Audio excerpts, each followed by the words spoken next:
কবি Alex D ফিগোৰ কবিতা।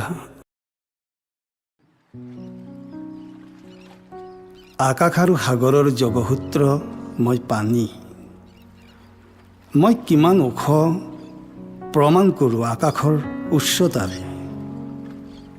মই কিমান বিশাল, সহনশীল আৰু কৰ্তব্যপৰায়ণ জুখি চাওঁ হৃদয়ৰে। মই কেতিয়াবা এণ্টাৰ্কটিকাৰ বৰফ, কেতিয়াবা বৰষুণ, কেতিয়াবা শিল আৰু কেতিয়াবা মেঘ। মোৰ চকু আছে, টোপনি নাই, শৰীৰ আছে, আকাৰ নাই।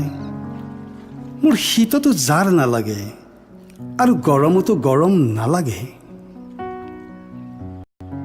যাযাবৰী মই, পৰিভ্ৰমী মই এই সাগৰ, মই এই মহাসাগৰ, নদী, ঝৰ্ণা, বিল, খাল, হ্ৰদ সব মই।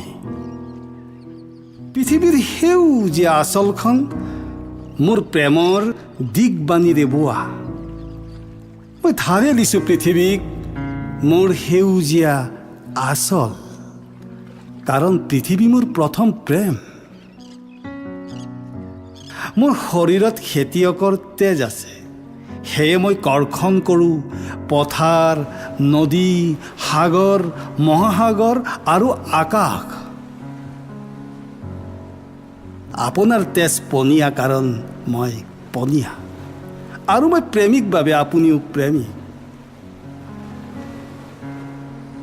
মোৰ কোনো ইজম নাই, মোৰ কোনো ধৰ্ম নাই। মই বতাহক ভাল পাওঁ, সূৰুজক ভাল পাওঁ, আৰু আটাইতকৈ বেছি ভাল পাওঁ মই পৃথিৱীৰ প্ৰতিটোপাল তেজৰ মই খবৰ ৰাখোঁ।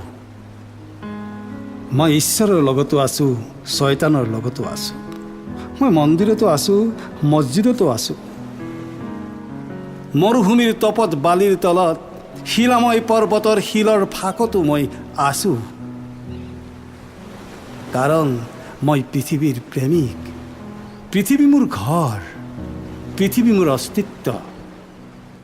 আকাশ, পাতাল, এছিয়া, আফ্ৰিকা, লেটিন আমেৰিকা অথবা আমেৰিকা, মোৰ কোনো ভেদাভেদ নাই।